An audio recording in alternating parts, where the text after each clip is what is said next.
Hey, it's Jen from Peanut Butter Runner. Happy Friday and happy Memorial Day weekend. I was not feeling super inspired with the topic for my blog today, so I thought that I would put it out there on Facebook and see what you guys wanted to hear about. More fun that way. So I got a good list of questions to go through for you. And I decided to do a video blog instead of writing because it's Friday and this is a little more fun for me. And a little easier. I have a big to-do list.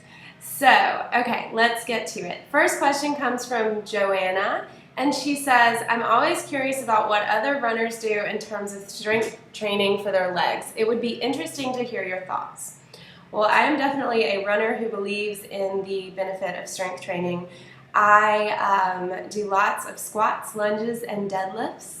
Especially the squats and the deadlifts to learn how to really fire through the glutes and strengthen my hips and hip flexors and quads and hamstrings.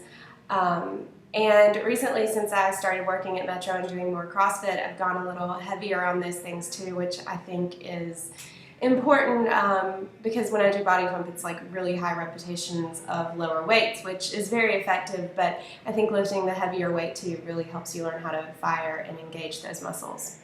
All right, so next question. Gail Marie wants to know how to deal with no exercise at all for the next 3 weeks due to a medical procedure coming from a girl who runs almost every day in CrossFits 3 to 4 times a week.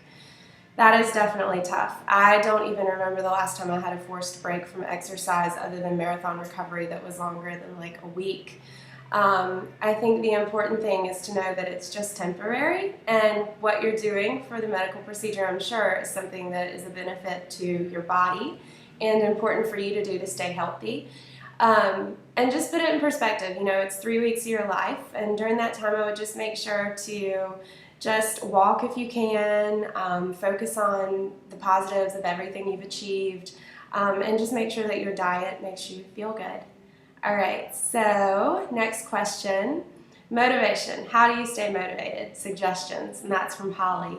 I could go on forever and ever about motivation. It definitely ebbs and flows, so don't beat yourself up if you're like in a period of not really feeling it. The last couple weeks I've backed off of intense workouts a little bit. Like I've been skipping my morning workouts in favor of sitting around with some coffee and quiet time because it's the only time of the day I can do it. But there's other times where I feel like I just can't work out enough.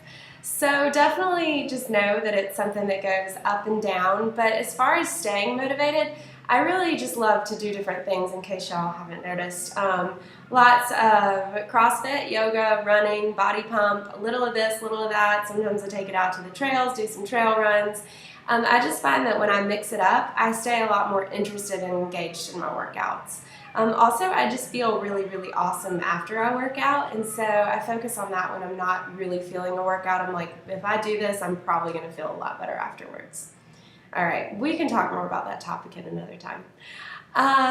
Okay, Emily wants to know how to build back up to running after being out with an injury. She's had a stress fracture.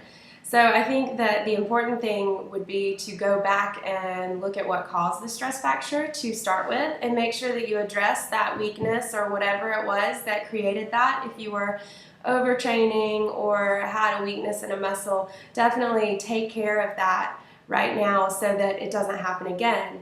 And then just remember that you can't go back to where you were 100%, and I would recommend gradually building the running back up, but also add in a little bit of mobility and flexibility work. That can be foam rolling, stretching, yoga, whatever, as well as definitely the strength training and the balance training and working on core strength. So 2 more questions. Rabbit Food for My Bunny Teeth, such a cute blog name, wants to know, do I work out while I'm on vacation? If so, again, what is my motivation?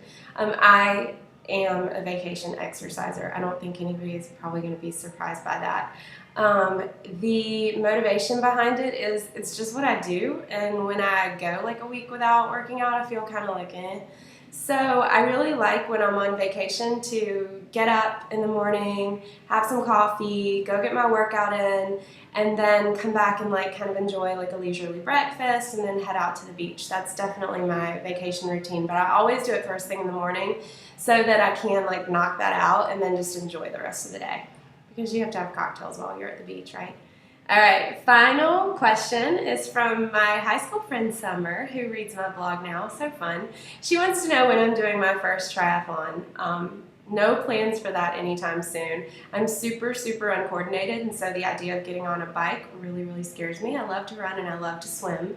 Also, training for a tri is just pretty time intensive, and I just don't have time to do it right now. I'm sure that I will at some point in time, but it's definitely not on the high list for right now.